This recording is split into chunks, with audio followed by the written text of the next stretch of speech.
Alright, welcome to Flamecast. This is like our Yay! holiday episode. Ooh, I like the sound of that, the holiday special. Yeah. Hopefully not as bad as some other holiday specials out there. We probably better not talk about that or else might get sued. Yeah, I may want to go and try to destroy all copies of it. One never knows. Yeah.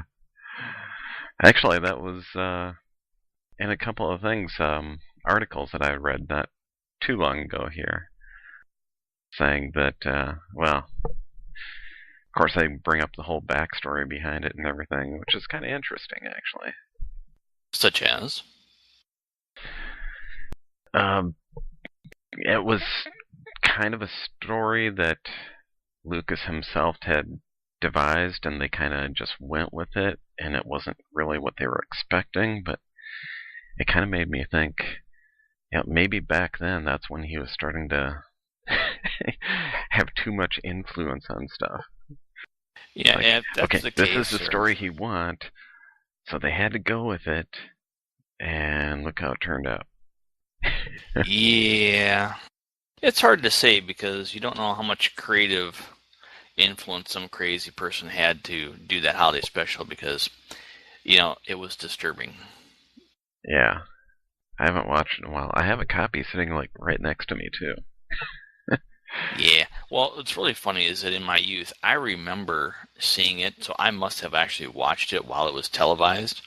Oh, I know I did. Yeah. And yet, then for years I couldn't figure out why I had these memories of certain incidents that were never in any of the movies. And so I'm just leaving it as a dream, and that's all it ever was. Yeah. Dallas, the whole season was a dream. Exactly. We could say that about this one too. But yeah, I remember watching that when it first came out. Well, the only time it came out. Since it was never replayed again. Never to be seen except by people that had VCRs and Betamax recorders. Yeah, imagine if you were one of those that was smart enough to actually get that recorded. Oh, man. I know. Yeah, I don't think I had access to a VCR back then. Would have been I did pretty close. My dad working for the company that he did, once in a while we would get his company's VCR, bring it home, and yeah, I could tape stuff and nice. rent some movies and stuff, and yeah. So but that's a flashback. I think this is too early for that. Yes, but that's definitely a flashback to the days when people used to go to a video store where they would rent you videotapes and actually rent a VCR. Oh yeah. Yeah, I would Those do were that. the days. I would do that and already have my own VCR, but the movies that I'd rent, I'd copy over to my own tapes. Yeah. Well, I didn't do that too much. NSA is coming for you. I did it with the Star Wars trilogy, I remember. Maybe like 3 other movies, that's as far as I got. Those were the only ones that mattered. I think by then all the movies that you could actually buy were like actually decently priced, because I remember going into that video store that was right next to Gunther's grocery store. Yep. And asking about, okay, can I buy any of these tapes? And they're like, oh, you can buy this one. And they look it up in the catalog for me and be like, okay, that'll be like $96. I'm like, I don't think so. Thanks anyways. Yeah, I remember, this is back almost 20 years. I worked at a video store as a part-time gig on the weekends. And that was one of the things. In order to get a new release, they had to pay between $60 and $100 per VHS cassette in order to buy them when they were released to rent them out. Yeah, that's just nuts. Yeah, that's just not cool. I think things started to change about the time that like Batman came out back in '89. I remember going into, I think it was Shopko of all places, and here they had the Batman video cassette for like $16 or something like that. I'm like, whoa. Yeah, ever, ever that was since the start then. of the end for the video stores because like I said, now you could go in and the VCRs were getting cheaper, videotapes were then getting cheaper. Yeah. You had Best Buy selling them, when they were released. Yeah, my first VCR that I bought, like, with my own money and such, which was, I want to say it was before I ended up getting married, but it was like $200, something like that. Yeah, it was a pretty nice one. I want to say it was like Toshiba, but I finally got rid of the thing like last year. Dang, that's durable. Yeah, it yeah, it wasn't doing so good with rewinding, and Well, every so often it would like to eat tapes. that's where you get to have a problem. Yeah, yeah, yeah. I'm surprised I hung on to it as long as I did, but it was a nice VCR. Anyways, back to like Christmas stuff. Um, I was just thinking the other day, and I thought I'd ask you too. Um, what's one of the best gifts that you ever received for like a Christmas gift? You cut out a little bit there, but the best or worst? Best.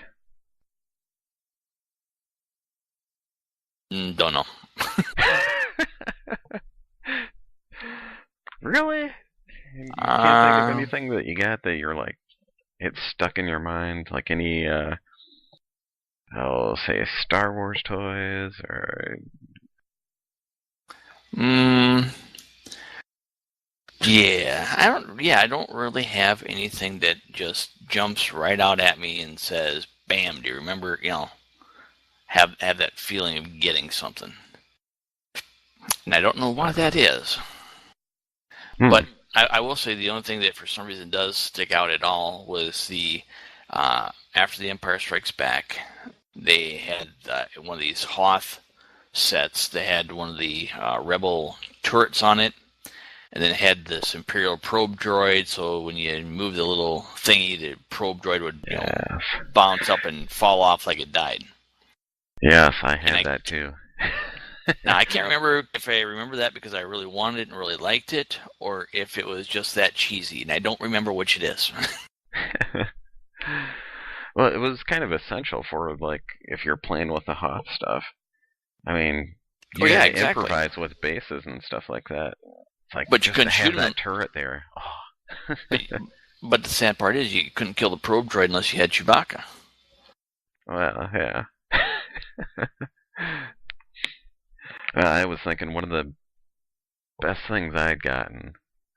A lot of the best things were like combination, like me and Ryan, my younger brother. So we could get the more expensive things. Aha! And then you got to share. Yeah. But we got the G.I. Joe headquarters one year. Oh, that was so sweet. Dude, if you still had that thing, that's serious money. Oh, I know. I sold everything in a garage sale. Long time ago. Before I realized, how collectible this stuff was. Yeah, same thing happened with all my Star Wars stuff too. My Star Wars stuff all went to a cousin of mine instead of being successfully stored in one of my closets. So it's unfortunate, but it brought joy and happiness to him. So yay! Yay for him. I was just thinking another thing that I got. It was another combination gift. And total surprise, but we ended up getting the Atari 2600. Oh. Yeah. Now, if you had that too. Actually, I have one here. It's not mine. It's Corey's. But really? Yeah. In fact, just a couple of weeks ago, Sean had a bunch of his friends over, and they're like, "How do we hook up the Atari?" We can't figure it out. It's like, are you kidding me? Well, So, I mean, hook it up, and they're playing like Combat and oh God. Atari football, Atari soccer. I wonder if they had the old Pac-Man. Wah, wah, wah, wah, wah. We've got that, yeah. That was like the second game we got was I Pac-Man. I work with a gentleman named Steve that one of his sons wanted an original Nintendo for Christmas. So they managed online to find the various parts because nobody had a total set, but he found the game system, found a controller, and found Zelda. And yeah, apparently last weekend, all weekend long, it was Zelda, Zelda, Zelda. You know what? With the Wii, because we have a Wii now as well, going through the Wii store online, I bought Legend of Zelda, like the original one. And actually, I was playing that just last week. Awesome. Yeah. Kind of disappointed they don't have Mike Tyson's Punch-Out, though. They have Punch-Out, but without Mike Tyson. It's like, yeah, because you gotta be able to bite some ears when you do that. Yeah. Yeah, this is pre-ear biting. I actually beat him. I beat him once, way back in the day. Yeah. Using your superior skill and knowledge? Yeah. Some of the times what I would do, and Matt kind of reminded me of this, I would record. I'd have it set up so it'd go through the VCR and then to the TV, and I'd record stuff and gameplay and look at, okay, what is he doing where, and basically I recorded just to show, like my brother or my friends that, look what I did, and I've got proof. Wow. Yeah. I'm not sure how to approach that subject, so there's a little more concern here that, you're videotaping your gaming encounters and then having strategy sessions. I think it was more of a boasting thing rather than, okay, I'm gonna study every move kind of thing. But this before or after you stopped drinking? Just curious. Yeah, hey, I can still say to this day, never gotten that far with drinking. Never gotten drunk, so haha. Yeah, well, we'll have to work on that for you. Yeah, that's what they were telling me like 20 years ago, so yeah. Mm-hmm. I do have to mention one other thing, though. Rachel gave me a pool ball rack. Well, actually, it was kind of through Rachel, but her dad actually made it. So I suppose it's kind of between both of them. Rachel's supposed to do the stand and varnish on it, which she hasn't done yet, so it's been like a year. Do we want to mention that, perhaps? Send a letter? She doesn't listen to this, so we're good. But, yeah, it's really nice. It's like, I looked up one of them online that was an actual Brunswick one, and gave a picture of my father-in-law and said, this is kind of what I'm thinking of. And he got real close to what that was. I'm like, oh my god, this is amazing. Nice! Now, do you actually have a pool table then? Oh yeah, I still have the one from that my dad had back at the old house. Yeah. Now, last time I was in your house, I didn't see one, so you must have had it in storage at that point. Let's see. When you're over last, we were in the townhomes, and yeah, it was all disassembled in the garage. Gotcha. Yeah. So I did put it up partially a couple of times for some of the sci-fi parties. I used it as a gaming table again. So. Do you actually have it up now? Yes, I do. Although I'm gonna have to rip part of it apart again. We ended up putting on some new fabric, and it's not quite the right type of fabric. It's Does the ball not roll on it? Yeah. Well, no, it rolls on it, but it's not quite the right type where we need like a more compressed type fabric, I mean, this thing, it's like shedding almost. Oh, that's not good. Yeah, leaving marks on it where the balls spin and stuff like that. It's like,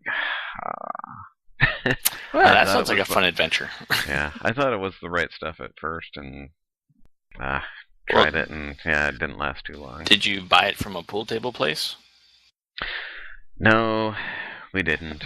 All right, so I'm just spitballing here, but perhaps if you went to a pool table place, they would have material for the pool table. Yeah, except, you're paying like a lot more than a fabric place would be, but on the other hand, you need the right stuff. So I mean, because there's no now how much more are you paying? Yeah. So that might be one of my Christmas gifts this year is a new pool tablecloth. Now, just out of curiosity, are you putting on the cloth yourself? Yes. And it's not hard at all, really. You know what you're doing, and it's pretty easy. And you know what you're doing, right? Well, of course. All right, just concerned, like I said, I want to make sure that you have the best table you can have. Yeah. And there's the options of, which colors. I could stick with the green again, but I have tried like a deep red, which looked pretty nice. But they also have like blue and tan, and blue would kind of be weird because the walls down here are also blue. So it may be a little bit too much at that point. Yeah, it might be too much blue. I've got a deep or darker green on it right now. So if I went with that, that wouldn't be too bad. Tan, I don't really see. Well, with the blue, it might not be that bad. Purple. You want to go with purple? I don't know about purple. Just saying. The deep red did look really nice, though. Yeah, I guess I'm open to just about anything. But you won't take my purple idea. Okay. So yeah, that might be one of my gifts this year is new pool tablecloth. Then I was also thinking about some of the bad gifts that I've received in the past, and one of them just stood out. I couldn't think of too many. Well, wait, I just thought of another one. It must have been about 10 years ago, because it was shortly after my dad passed away. My aunt gave me a book for Christmas. You and Your Prostate. Yeah. That sounds like something that maybe had a potentially, good intention, but not quite thought through. Yeah. Other than that, as a kid, I remember getting this. The Land of the Jawas playset. And I don't know if you remember Land of the Jawas playset. I probably see. I don't, recall off the top of my head, but okay. We used to get, the Christmas catalogs from like Sears and JCPenney's and such. And I want to say it was JCPenney. They had the remote control sandcrawler. Yeah, yes, I remember that. Oh, that's what I asked for. And Land of the Jawas playset is what I got. There's a slight difference there. I was a little disappointed. However, it did have some redeeming qualities. It did come with one of the escape shuttles from the Rebel Blockade Runner. Oh, wow. And that was about it. It had like a cardboard backing to it, which was the sand crawler. With a little fake elevator? Yes. Yeah, I remember that now. Yeah. Although you've got one of those today, and in the package, oh my gosh, those things are worth a lot. It's just disturbing. Because nobody wanted it because, It sucked. It wasn't nearly as fun as one thought it would be. Nah, not really. So, yeah, the poor Jawas I had to be stuck with a cardboard sand crawler instead of the real thing. It's unfortunate Yeah. because the remote control Sandcrawler could have been worth some money today too. Oh, heck yeah. Yeah, one thing I did ask for at one point, which of course I was never going to get, but I had to stick it on the list anyways. The G.I. Joe aircraft carrier. Uh, now, now, do you ever watch the comic book men? Yes. Did you see what they had one on there? Yep. Yeah, I'm like, that thing was oh, huge. I know. Yeah, that would have been the Well, ultimate. But even back then, it was like almost $200. yeah. There's a comic book store here in my area that the guy has one of those in the back room. But what's really neat about his store is that in the actual display and sales area, he has hanging from the ceiling all the various like GI Joe planes and helicopters and whatnot, all that stuff. Like I think virtually every model that was made, he's got hanging up there in what looks like a big dogfight. Oh, cool. Yeah, he's a pretty creative individual with that stuff on there. It was actually kind of neat.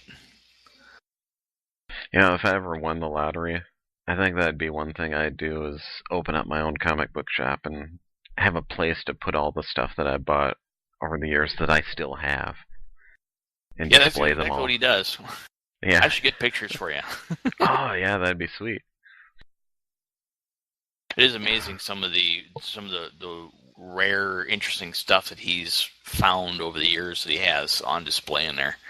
I mean, it really is it's just amazing. Like I said, he's got the G.I. Joe aircraft carrier. He's got the Cobra base. Just some of the real odds and ends stuff that would go with that. Yeah. Cobra Base I never ended up getting. I needed something for Cobra, but they had to improvise. And for my bases, they usually had couch cushions and pillows, and that's what they got. Yeah. Which was no good because I had the helicopter, so I just went over the top. Yeah. It's like you get an air attack in there, it doesn't matter where you are. Nope. I remember before getting the G.I. Joe base, I still had a bunch of the vehicles and some of the figures, and it was like pre-Christmas, and they had to hide out inside the Christmas tree. Which was, for G.I. Joe, a lot of them wearing camouflage and stuff. That was a pretty good hideout. Mm-hmm. That seems fit. That's appropriate. Yeah. Yeah, they could have fit in with the nativity scene and stuff too if they wanted to, but I don't think we ever had one of those set up. If we did, I'm thinking violating one of those might have been not so good. Yeah, if we would have had one, I think either the Joes or Cobra would have tried to take over the scene. And sounds like a Cobra thing. Yeah. Would have been like a trap. It's a trap. Yeah. They invite the Joes over to witness a birth and Cobra! And then an all-out battle ensues. Part of that is disturbing, just saying.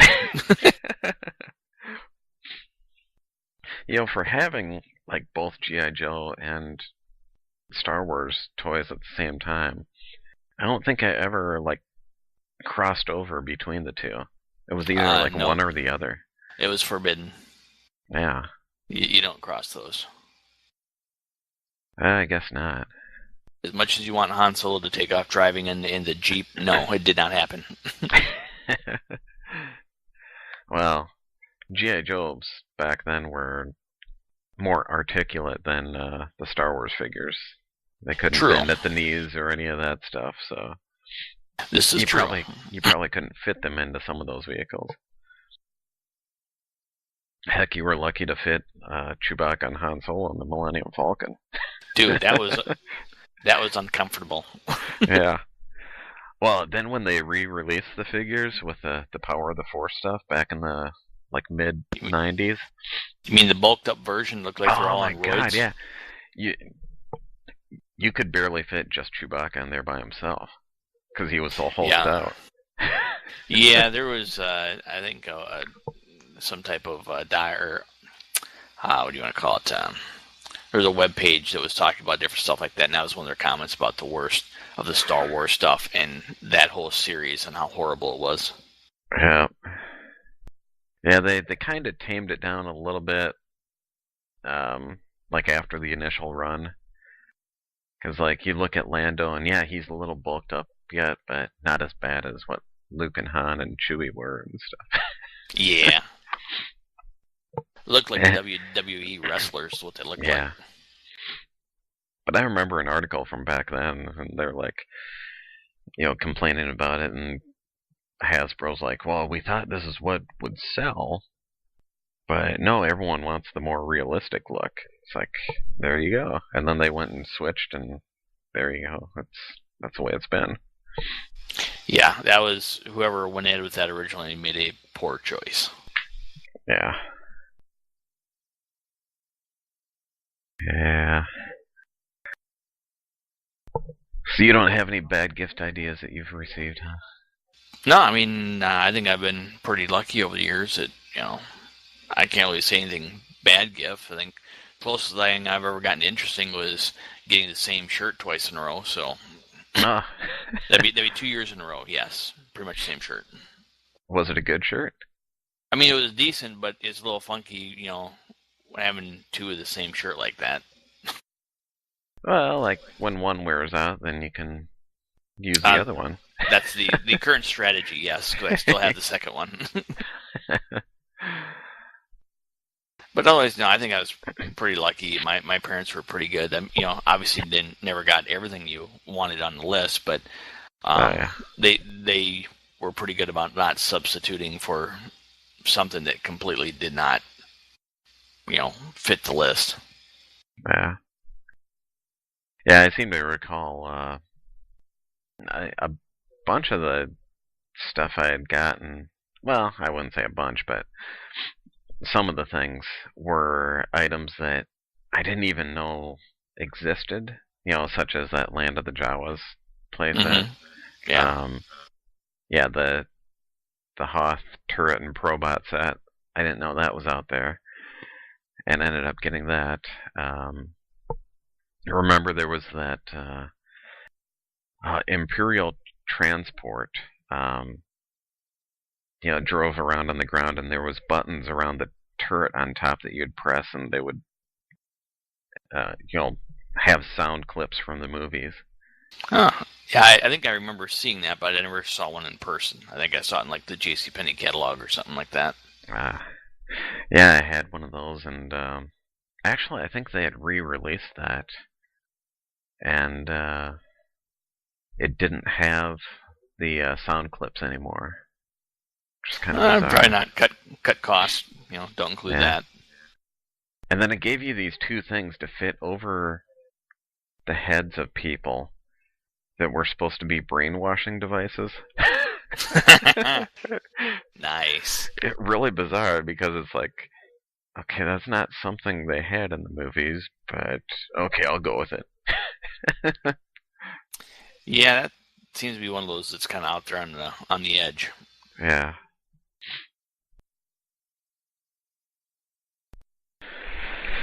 Yeah, okay. Have you gotten over to see The Hobbit yet? Yes, Smaug.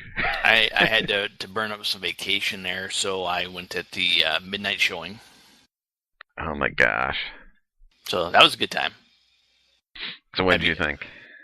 I enjoyed it. Obviously, they cut it off at a part that makes you sit there and go, "What the hell?" But that's okay. but I understand. They're making more money to make another movie, so I understand that. I did like the fact that the action kept it moving. It did not have real dull or slow or down times on it. I was a little bit concerned with some of the CGI through the river in the barrel scene. A little bit concerned with some of that, but I mean, enjoyed the movie.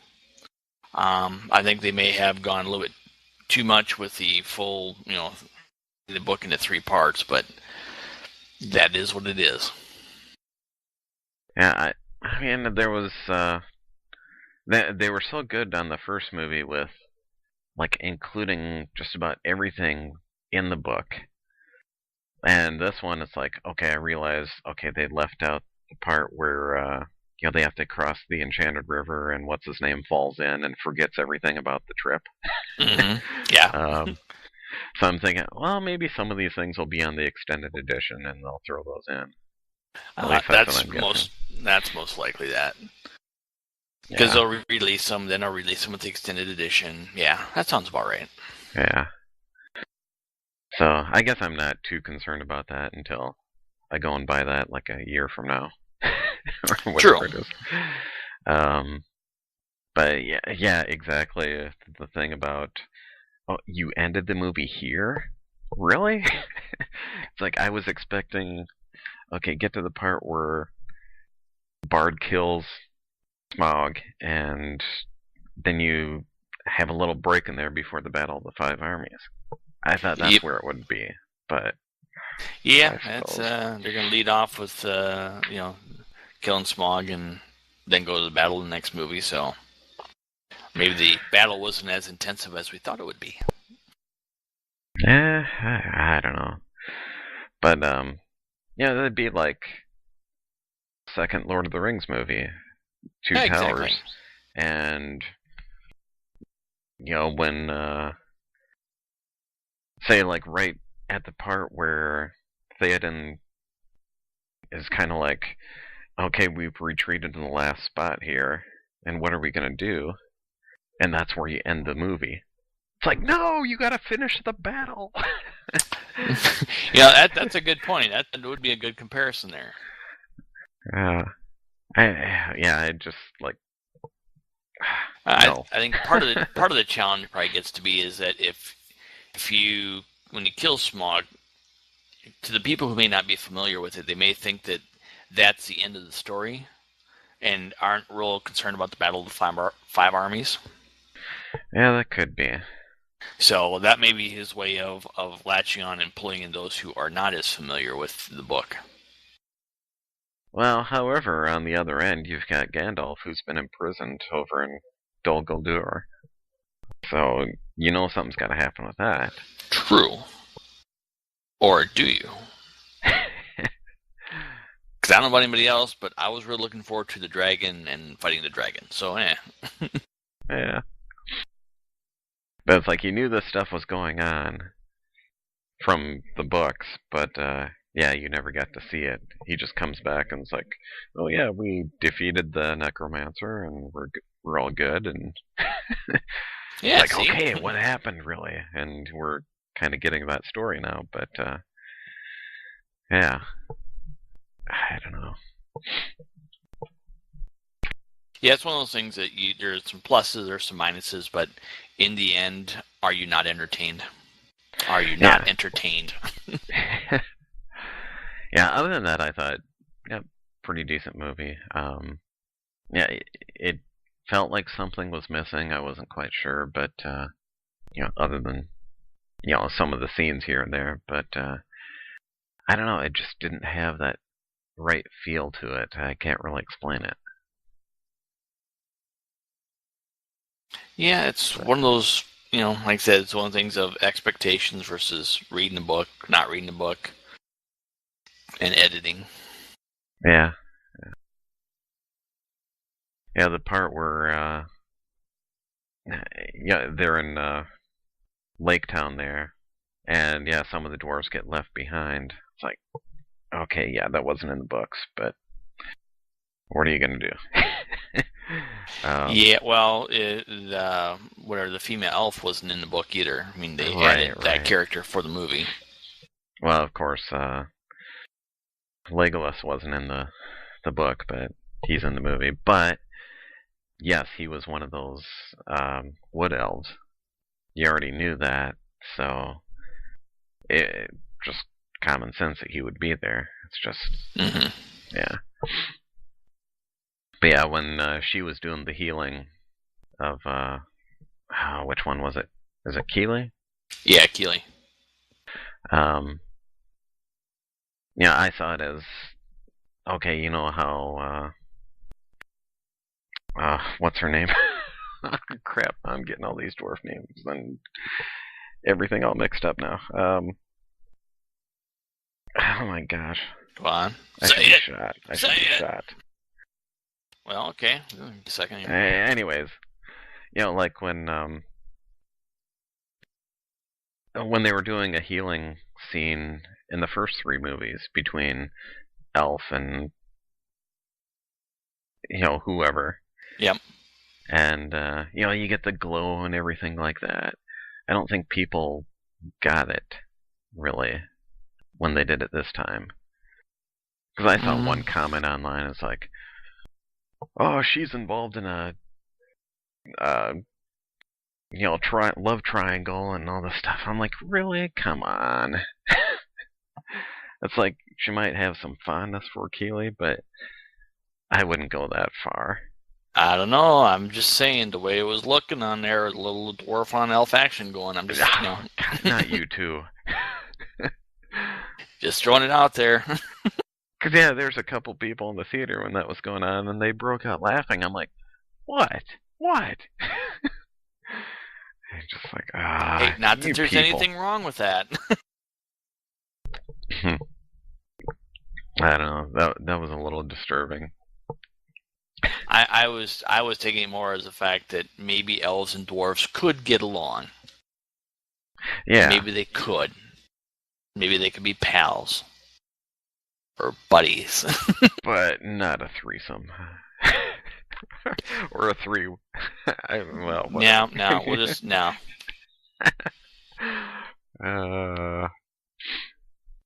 Yeah, overall, I think I was satisfied with it, so. Look forward to the next one, which we have to wait a year again. Yeah. Funny how that system works. Yeah. But, switching over a little bit, we've got an important day tomorrow. Yay, Christmas! Well, besides Christmas. We've got the Doctor Who Christmas special. Isn't that what Christmas is all about? Well, yeah, majorly. Or the majorly part of it. However you want to say it. It's still morning for me. Don't you have coffee or something? Well, I'm drinking a raspberry iced tea. That's about as hardcore as I'm going to get right now. Come on, Todd, juice it up. I don't even have coffee in the house. That's not a good sign. Well, no one here drinks coffee. I will drink a cappuccino from time to time, but I don't have any of that stuff here either. So. Time to send you a gift bag.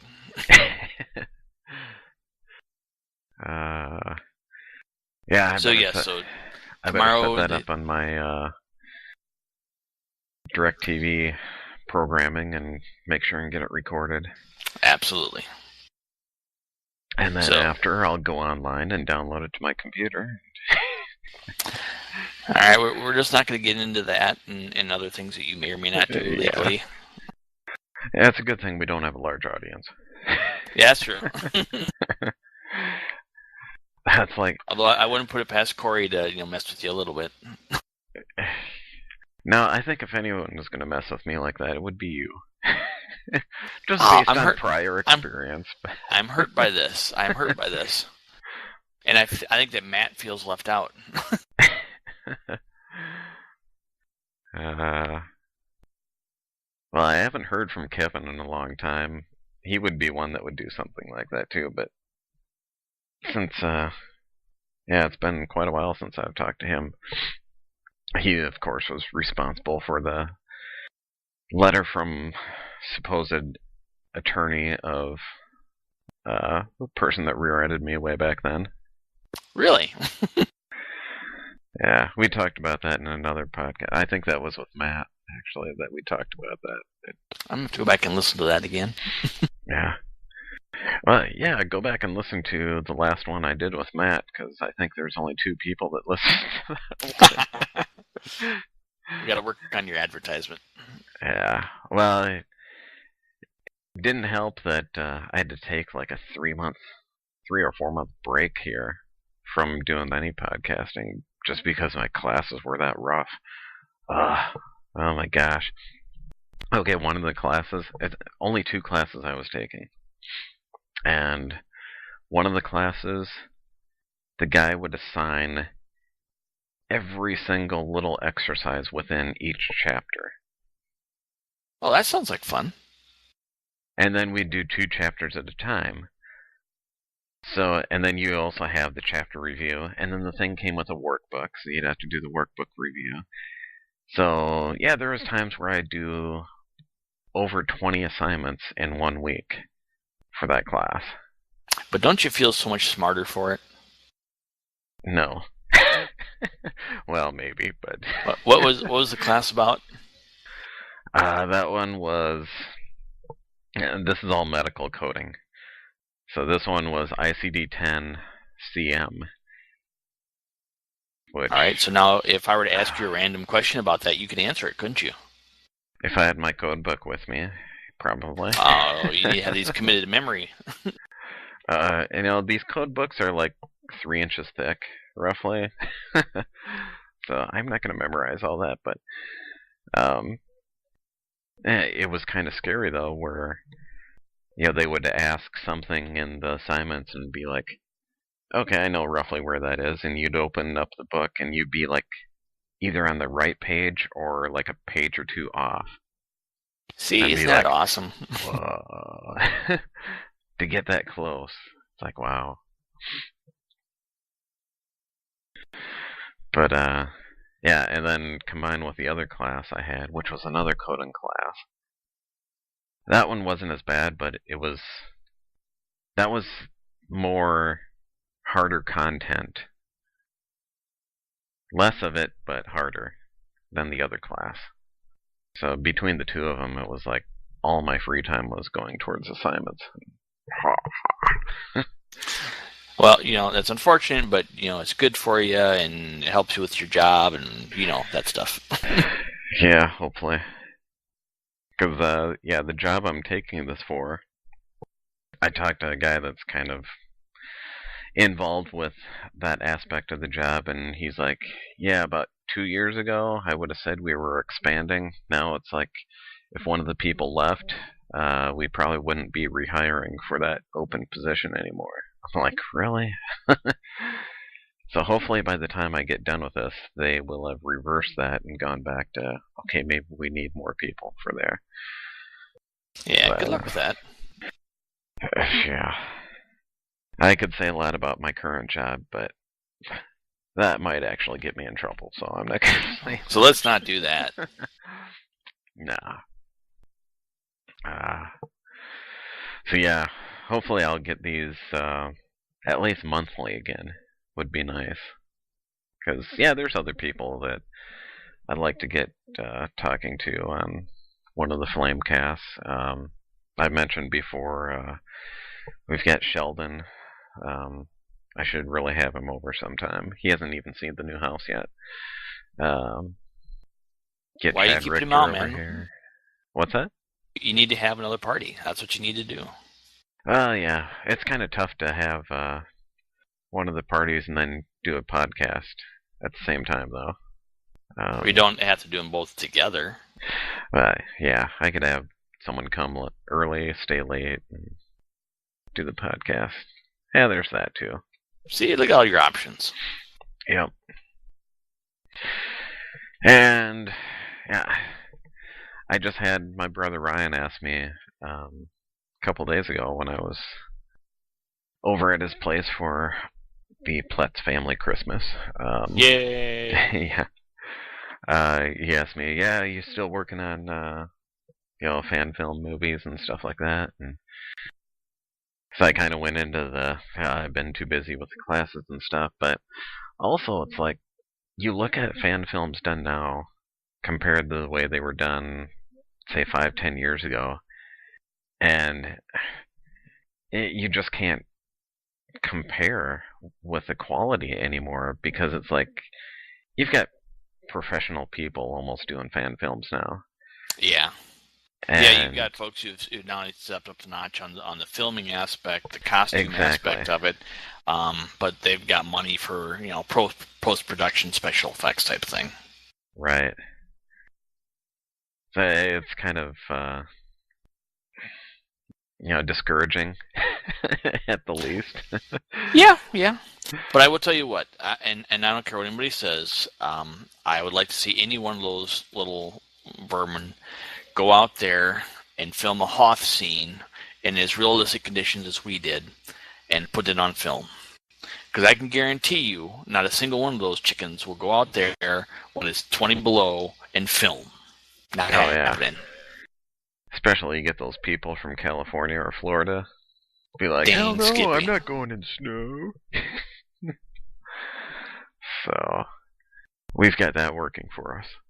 So if I think of another movie about Hoth we can do, I think we'd have an upper hand. Yeah, I might be busy that weekend though, so just FYI. Oh, you've been softened. You've moved away from Minnesota for too long. That or I understand the fact that ain't right.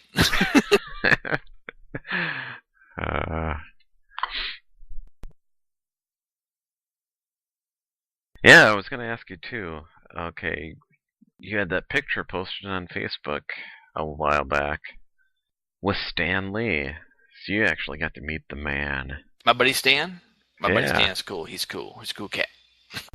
So, what was that about again? Was that at a convention, or how did that happen? So, yeah, it was a convention here in Louisville called Fandom Fest. And I will say that for this year, they did a great job of bringing in some great celebrities. I will have to comment, however, that I think the event was run very poorly and that they need to do better if they ever want to, be successful again, because it was done poorly. That being said, they had, so Stanley was there, and I did the one thing, go to the line, get the autograph with him. That's awesome. That's cool. But then they had a special event. They had a meet and greet later in the evening that day, and it cost a little extra money, which I kindly paid because I wanted to do this thing. And so they get us in a room, and there's maybe, I want to say 60 to 80 of us in this room. And Stan comes in, and he's got, I don't know if you want to call it like his manager, who kind of sits with him. And the whole thing was, you bring in an item, you pass up there, Stan will autograph it, whatever, and then he'll take questions from the crowd and work through that. So that part was fun and exciting in itself, but what was really interesting about that whole meet and greet is, as we're getting through the questions, getting towards the end of it, this younger gentleman who's probably in his mid to late 20s gets up, and his girlfriend at the time gets up with him, and they asked a question. They said, hey, we recently got engaged, and we were just kind of curious if you are an ordained minister. And Stan sits there with the look for a minute. He just looks at him, and he said, well, funny that you should mention that. He goes, in the 70s, when kind of in between the whole comic book thing. He goes, in California, you can send away in the mail this, register this information and get a certificate that ordains you as a minister. And yes, Stan Lee is an ordained minister. And so the couple asked if he would marry them. And so he did. All right. In our ceremony, he had them come up. They did the whole thing, did this. I mean, it was awesome. It was the coolest thing I think I've ever been a part of. But he did a quick little ceremony, got them married, and then kind of reminded them afterwards they probably should at least go to a justice of peace, have it done officially, and make sure everything's signed on the dotted line. But yeah, it was pretty awesome. That's cool. And then so afterwards, they did a photo op, so that which is really interesting about this. There was a photo op with the convention earlier that was supposed to be with these, special photographers that were, great. Did the photo op there with that part of it. That photo sucks donkey. I mean, it's really, it looks like really bad school pictures. That's what it came out as. But as part of this meet and greet, they let everybody do it. Go up and you sit next to them, and with your own camera, you can take a picture of it. And did that, and that picture I think turned out great, and that's when you see on my Facebook page. Cool. But yeah, that That's was good. an awesome experience because, even considering his age and all the stuff he goes through, he is sharp as a whip. Oh yeah. He was making wisecracks. It was hilarious.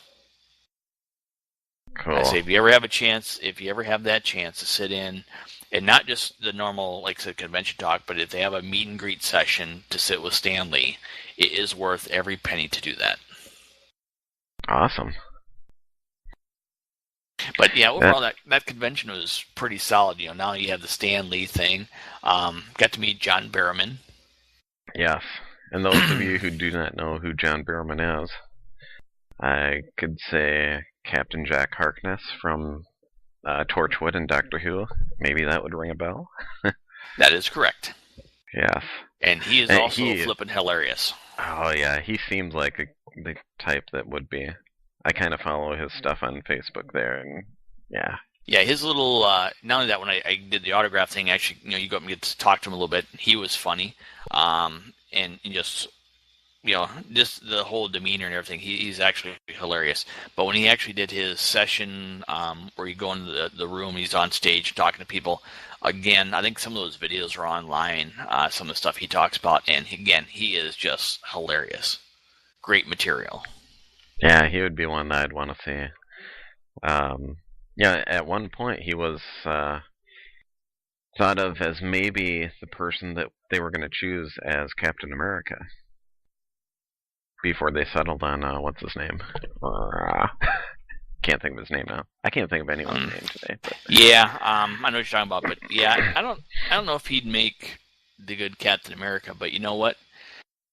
I'm thinking there's some other superhero roles. He might have been a good Green Lantern. Yeah, I can see that. Hal Jordan, of course, but not Jon Stewart. It might be interesting to see if he tries for any of the parts in the new Star Wars films. Yeah, that'd be interesting as well. Yeah, who knows what characters they'll come up with for this thing. Yeah. Some of the other, like I said, at that convention, and they had a lot of people there at this convention, but from the Serenity, I can't remember if it was Serenity. Firefly was the TV show, Serenity was the movie. Yeah. They had Jewel State there, and she was another one she was fun to sit and chat with. But then the other one was Alan Tudyk, and he played Wash on there, but he was also, if for those of you who are familiar with the movie Dodgeball, he was the fellow playing the pirate. And that guy, I actually got to sit and, sad to say his line wasn't that long, so I got to actually sit and talk with him for a little bit. He was hilarious. Cool. Again, he was the only one's funny. But what's amazing about him is the next day, I got a photo op with the Serenity cast that was there, and he actually remembered me and my name. Oh, cool. From the talk earlier, and I'm just, again, that was hilarious going with that thing. And those guys are all funny. That's another great cast. Huh. Awesome. So yeah, that was one of the adventures this year. I think I was a little hesitant, about spending some money on going to something like that, but I'd say in the end that was an excellent convention based on meeting some of these guys. Yeah, when they have another convention like somewhere in between for us, we should meet up and go to one. That's a good idea. Probably get Matt in there too. Another great idea. Yeah. I will say this. That's a great idea. The one other hidden treasure which I got while I was at the convention, one of the vendors there had a autographed picture of Yoda, autographed by Frank Oz. Oh, cool. So it's actually a pretty wicked-looking picture on there, so I snagged that as well. I don't know if you've seen it, but I've got sitting right next to my desk, the person that created Yoda. Matt was down. Oh shoot, I can't remember where this was. It was somewhere down, maybe in the Caribbean. But this guy, I think, lives down there, or he's got a shop set up or something like that. But yeah, Matt got an autographed picture for me, saying something about Yoda's treasure on there for the next Yoda's treasure, and then signed his name. Awesome! I was like, cool. That is awesome. Yeah. So yep, that's sitting up next to my computer, next to a frame filled with, remember the Star Wars U.S. postage stamps? Oh, yes. I got the one sheet, and that's in a frame that's sitting right next to it. Nice. Yeah. Which I think Matt got me that too. It's like, sweet.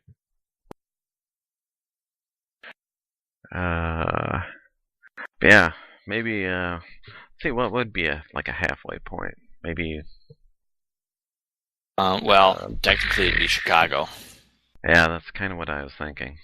Maybe Chicago. I could do Chicago. I can get there in, what? I think it took me 5 hours, something like that, to get there from this area. Yeah, for you it'd be a 5-6 hour run, which would be similar for me. I'm not sure how long it would take Matt. I would think it'd be similar, because it seems like when I drove out to his place a couple years ago, that might have been 10, 11 hours to get out there. So, yeah. It should be similar then. Yeah, it should be similar. It'd be a good meeting spot to keep an eye on conventions in Chicago then. Will do. Yeah.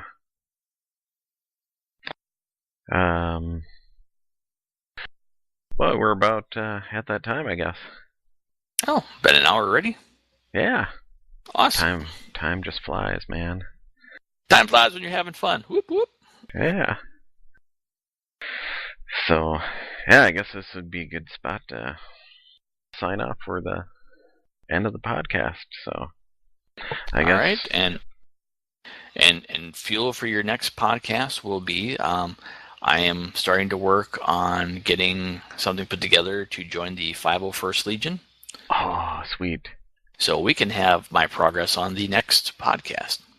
All right.